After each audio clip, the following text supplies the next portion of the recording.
Welcome back to my channel root to success. तो आज हम फिर से class 10th maths expected question के नेक्स्ट पार्ट में चलते हैं। तो ये मेरा आज का इस वीडियो का फर्स्ट क्वेश्चन क्या है, find the equation of a straight line.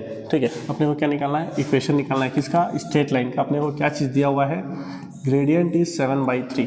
Gradient अपने को दिया हुआ है 7/3। जो चीज़ दिया हुआ है इसको लिख लीजिए। ग्रेडियंट को हम लोग डिनोट करते हैं एम से, क्वेश्चन में दिया है। ठीक है, ग्रेडियंट को अपन डिनोट करते हैं एम से 7/3 which passes through the point 60। तो सबसे पहले जो जनरल फार्मूला है equation of a straight line क्या है, y is equal to mx + c। यह है जनरल फार्मूला जो आपको याद होना चाहिए।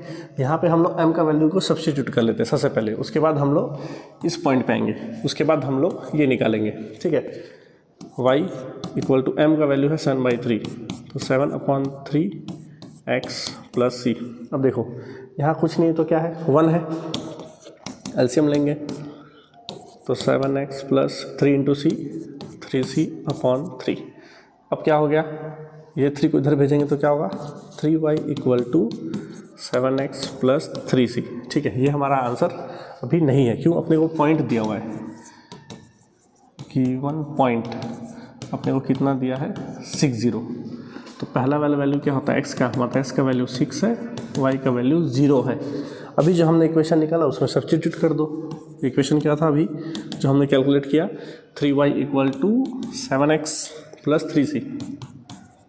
ठीक है, तो 3y, y का वैल्यू रख दो, 3 × 0, 7x मतलब 7 × 6 + 3c। 3 × 0 मतलब 0, 7 × 6 = 42, प्लस 42 को इधर ले आओगे तो क्या होगा, -42। 3 को यहाँ ले आओगे तो डिवाइड हो जाएगा, 3 से डिवाइड करोगे तो कितना आ जाएगा, 14, और माइनस तो है ही। इसका मतलब c का वैल्यू आया आपका -14। अब क्या करना है, अब अपने पास जो जनरल फार्मूला था ये, अभी जो फिलहाल हमने जो कैलकुलेट किया था 3, इसको इक्वेशन 1 मान लेते हैं। 3y = फिर लिख लेंगे अपन फ्रॉम इक्वेशन 1, सब्स्टिट्यूट कर लेते हैं। 3y = 7x + 3c। c का वैल्यू निकला -14, वहाँ सब्स्टिट्यूट कर दो। 3y = 7x + 3 × -14। ठीक है, तो 3y = 7x + 3 × 14 कितना है, 42। ये हो जाएगा -42। इसका मतलब 3y = 7x, प्लस माइनस क्या होता है, माइनस। सबको एक साइड ले आओ, इसको उधर ले चलो तो क्या होगा, 0 = 7x + 3y उधर जाएगा तो -3y -42। ठीक है, मतलब इसको और दूसरे तरीके से क्या लिखेंगे, 7x - 3y -42 = 0। ये है आपका required equation of a straight line जब ग्रेडियंट आपका दिया है 7/3 और अपने को पॉइंट दिया हुआ है 60। ठीक है, चलिए नेक्स्ट क्वेश्चन देखते हैं। इन ट्रायंगल ABC, या फिर ट्रायंगल ABC जो है वो कौन सा ट्रायंगल है, नाम अपने को यहाँ पे दिया हुआ है तो यही नाम अपन यूज़ करेंगे। कौन सा ट्रायंगल है, आइसोसेलेस ट्रायंगल है, जिसमें एंगल C जो है 90 डिग्री प्रूव्ड है, ये अपने को प्रूव करना है। ठीक है, तो सबसे पहले अपन एक ट्रायंगल बनाएंगे, राइट एंगल ट्रायंगल। ठीक है, और क्या बोला है, एंगल C इज़ 90, मतलब 90 डिग्री अगर मैं इसको मान रहा हूँ तो ये मेरा हो गया C हट गया तो क्या बचा, तो ABC। ठीक है, अपने को जो प्रूव करना है तो ये आइसोसेलेस ट्रायंगल होता क्या है। ठीक है, आइसोसेलेस ट्रायंगल वो होता है जिसके दो ट्रायंगल के दो साइड्स जो हैं वो क्या होते हैं, आपस में इक्वल होते हैं। ठीक है, तो हम लोग क्या मान के चल रहे हैं, ट्रायंगल ABC कौन सा ट्रायंगल है, आइसोसेलेस ट्रायंगल है। आइसोसेलेस ट्रायंगल है तो कोई भी दो साइड हम लोग इक्वल मान के चलते हैं, तो हम लोग क्या मानेंगे, इसको और इसको हम लोग इक्वल मान के चल लेते हैं। ठीक है, तो अपन लिख लेते हैं AC = BC, हैंस वो आइसोसेलेस ट्रायंगल इसलिए। ठीक है, AC = BC, हम लोग इसको इक्वेशन 1 मान लो। अब क्या करेंगे, अपने को ये जो प्रूव करना है स्क्वायर वाला पार्ट, इसके लिए हम लोग को इसमें लगाना पड़ेगा पाइथागोरस थ्योरम। तो अपन करेंगे बाय यूजिंग पाइथागोरस थ्योरम। ठीक है, तो पाइथागोरस थ्योरम होता क्या है, हाइपोटेनस का स्क्वायर, हाइपोटेनस क्या है, AB² = परपेंडिकुलर का स्क्वायर, AC² + BC²। ठीक है, अब कुछ नहीं करना है, छोटा सा सिंपल सा 2-3 मार्क का क्वेश्चन है। AC equal to BC। अपने को यहाँ BC चाहिए कि AC चाहिए, इसलिए जहाँ BC दिया होगा वहाँ पे अपन क्या लिख लेंगे AC, बाकी सब वैसे रहेगा AC स्क्वायर प्लस, तो BC जगह क्या लिखूँगा मैं AC, तो ये क्या होगा AC स्क्वायर। कैसे AC इक्वल टू BC कहाँ से आया फ्रॉम इक्वेशन 1, क्यों, क्योंकि ये ट्रायंगल है आइसोसेलेस। ठीक है, अब देखो ये दोनों सेम है, AC square plus AC square क्या होगा 2AC स्क्वायर हो गया। अपने को जो प्रूफ करना था वो हो गया, AB square is equal to 2AC square. ठीक है, 2 से 3 मार्क का वाला क्वेश्चन 3 मार्क का आता ही है, तो इसको अच्छे से प्रैक्टिस करना सबसे आसान है। तो let's move. So third question क्या है, राम डिपॉजिटेड ₹40,000। ठीक है, राम क्या क्या डिपॉजिट किया है 40,000 इन ए बैंक फॉर 1 ईयर। जो मेन चीज़ उसको हाईलाइट कर दे रहा हूँ, 1 साल के लिए रेट ऑफ इंटरेस्ट मेरा दिया हुआ है 10% पर एनम। ठीक है, तो क्वेश्चन में 2 टाइप का होगा, एक आपको ईयरली सॉल्व करना पड़ेगा या तो आपको हाफ ईयरली सॉल्व करना पड़ेगा। क्वेश्चन को अच्छे से पूरा पढ़ेंगे तभी आप डिसाइड करोगे कि फॉर्मूला जो अपन वैल्यू डालेंगे वो ईयरली का डालेंगे कि हाफ ईयरली का डालेंगे। आगे जो है वो है main, if the interest is calculated for 6 month. कभी कभी क्या होगा इसी जगह लिखे रहेगा half yearly, if A interest is calculated half yearly बोले या 6 मंथ बोले, दोनों का मतलब वही है, आधा साल में 6 महीना होते हैं। ठीक है, how much amount he will get after maturity. तो जब ये जो 1 साल का जो समय है वो जब खत्म हो जाएगा तो राम को कितना पैसा उसे वापस मिलेगा, मतलब अपने को क्या निकालना है अमाउंट। दिया क्या क्या है प्रिंसिपल दिया हुआ है अपने को ₹40,000। रेट अपने को दिया हुआ है 10% पर एनम। ये जो 10% है वो साल का है, लेकिन हमारा क्वेश्चन क्या है 6 मंथ। तो जब भी 6 मंथ बोले हाफ ईयरली बोले, रेट को क्या कर दोगे आधा, मतलब जस्ट सिंपल डिवाइड बाई 2, यानी कि 5% हाफ ईयरली बोल सकते हो, 5% हाफ ईयरली। सेम ऐसे ही समय के साथ होगा। टाइम कितना दिया है 1 ईयर। अपने को ये देखना है कि 6 मंथ या हाफ ईयरली दिया है, इसका मतलब उस साल में 6 महीना कितने बार आता है, मतलब जो समय दिया है जैसे 1 ईयर, तो 1 साल में 6 महीना कितने बार आएगा, 6 महीना 2 बार आएगा, तो अपन लिख सकते हैं ना 2 हाफ ईयर्स।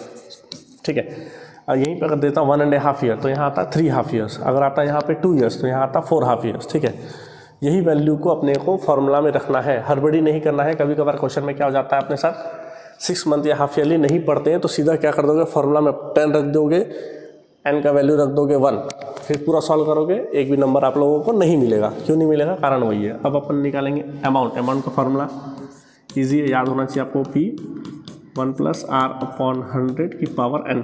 प्रिंसिपल है मेरा 40,000, 1 प्लस रेट 10% नहीं है ना 5% है। ठीक है, और n का वैल्यू 1 नहीं है 2 हाफ ईयर से। ठीक है, इस चीज़ का मेन ध्यान रखना है इसमें।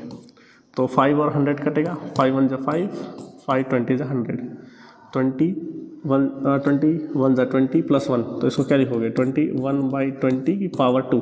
पावर 2 है मतलब उस चीज़ को अपन 2 बार लिख सकते हैं, तो 40,000 × 21/20 को 2 बार लिखूंगा। पावर में 2 है, 3 होता तो 3 बार लिखते, 4 होता तो 4 बार लिखते हैं। एक्सपोनेंट एंड पावर आप लोगों ने पढ़ा है।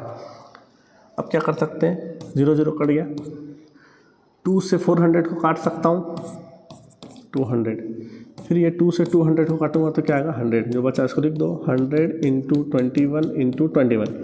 21 का स्क्वायर कितना होता है 441, क्या बचा 100, कुछ नहीं करना है, 2 0 लगा दो, 44100, मतलब हमारा जो अमाउंट है वो कितना है 44,100 है, जो कि राम को 1 साल बाद मिलेगा। ठीक है, इजी सा फॉर्मूला है, बस हाफ ईयर 6 मंथ लिखा है तो रेट को डिवाइड बाई 2, टाइम को मल्टीप्लाई बाई 2 आपको करना है। ठीक है, यही सबसे मेन इंपॉर्टेंट है हाफ ईयरली, और उसमें फॉर्मूला आपको मालूम होना चाहिए अमाउंट का, कुछ नहीं, वैल्यू रख दो, इंटू डिवाइड कर दो, सिंपल सा मिल जाएगा आंसर। ठीक है, तो 4 नंबर का कम से कम इस टाइप का क्वेश्चन पूछता है एग्जाम में। तो let's see 4th question, what should be added, मतलब क्या आपने को इसमें ऐड करना चाहिए, किसमें। नंबर्स हमारे पास दिए हुए हैं 10, 18, 22, 38, 4 ऐसे नंबर्स हैं जिसमें क्या ऐड करेंगे तो प्रोपोर्शनल होगा। क्या ऐड करना अपने को नहीं मालूम, तो कुछ जो भी चीज़ अपने को नहीं मालूम रहता है अपन उसको क्या लेते हैं x, तो let x should be add. ठीक है, क्या ऐड कर सकते हैं x, 10 में x प्लस करोगे तो क्या होगा 10 + x, अपने को प्रोपोर्शन में लिखना है ना। नेक्स्ट नंबर है 18 में क्या प्लस करेंगे x, प्रोपोर्शन। नेक्स्ट क्या 22 + x, नेक्स्ट नंबर क्या 38 38 प्लस x। ठीक है, अब इसको अपन लिखेंगे जैसे लिखते हैं, कैसे लिखते हैं, 10 plus x upon 18 plus x equals to 22 plus x upon 38 plus x. आगे तो ये आपस में प्लस तो होगा नहीं, क्या करेंगे, क्रॉस मल्टीप्लाई, तो ये इधर आ जाएगा। 10 प्लस एक्स मल्टीप्लाई विथ किससे होगा, 38 प्लस एक्स के। यहाँ कौन है, 22 प्लस एक्स, वो किसके साथ मल्टीप्लाई होगा, 18 प्लस एक्स के साथ। अब मल्टीप्लाई कैसे होता है, 10 जो है वो दोनों से मल्टीप्लाई होगा, फिर x जो है वो दोनों से मल्टीप्लाई होगा। 10 इंटू 38 380, 10 इंटू एक्स 10x। अब x जो है वो दोनों से मल्टीप्लाई होगा, x into 38 38x plus x into x x square. Same ऐसे ही अपन RHS सॉल्व करेंगे। 22 इंटू 18, 22 इंटू 18 अपने को करना पड़ेगा, इधर कर लेते हैं। 8 2 जा 16, 8 2 जा 16, 1 17, 1 2 जा 2, 1 396। 22 into 18 396 plus 22 into x 22x plus x into 18 18x plus x into x x square. ठीक है, यहाँ आपस में कुछ प्लस हो सकता है, हाँ उसको आपस में और प्लस कर लेते हैं और शॉर्ट कर लेते हैं थोड़ा सा। 380 plus 10x plus 38x 48x plus x square equal to 396। 22x plus 18x, ये हो जाएगा अपना 40x प्लस एक्स स्क्वायर। एक चीज़ देखो, एक्स स्क्वायर दोनों साइड कॉमन है, तो सीधा अपन क्या कर सकते हैं, इसको कैंसिल आउट। अब अपन काम करेंगे, एक्स को एक साइड रखेंगे, पहले काम करते हैं, जो बचा उसको लिख लेता हूँ। 380 plus 48x equal to 396 plus 40x, जो बचा है उसको लिख लो। अब एक्स को एक साइड रख लेते हैं, तो यहाँ पे मैं LHS में x रख लेता हूँ। 48x है प्लस 40 को इधर ले आऊँगा तो 40x। RHS में क्या है 396 प्लस 380 वहाँ जाएगा तो माइनस 380। 48x में से 40 गया तो कितना बचा 8x। 396 में 380 गया तो कितना बचेगा 16। s का वैल्यू क्या हो जाएगा 16, 8 वहाँ जाकर हो जाएगा डिवाइड, तो 16 8 2 जा 16, s का वैल्यू आ गया 2, वही जो अपने को निकालना था। व्हाट शुड बी एडेड, इन लोगों को परफेक्ट प्रोपोर्शन बनाने के लिए क्या ऐड करना चाहिए, वो अपने को निकालना था। तो answer is 2 should be added. तो let's move to the last question of this video. इस वीडियो का ये लास्ट क्वेश्चन है, ठीक है। तो ये वही फॉर्मूला पे बेस्ड है ना, sin 90 minus theta cos theta, cos 90 minus theta sin theta, tan 90 minus theta cot theta, cot 90 minus theta tan theta, sec 90 minus theta cosec theta, cosec 90 minus theta sec theta. हमने पहले भी इसके बारे में discuss किया हुआ है। तो LHS क्या है अपना, cos 80 upon sine 10 plus cos 59 into cosec 31 equal to 2। तो अपने को सबसे पहले लेना पड़ेगा LHS।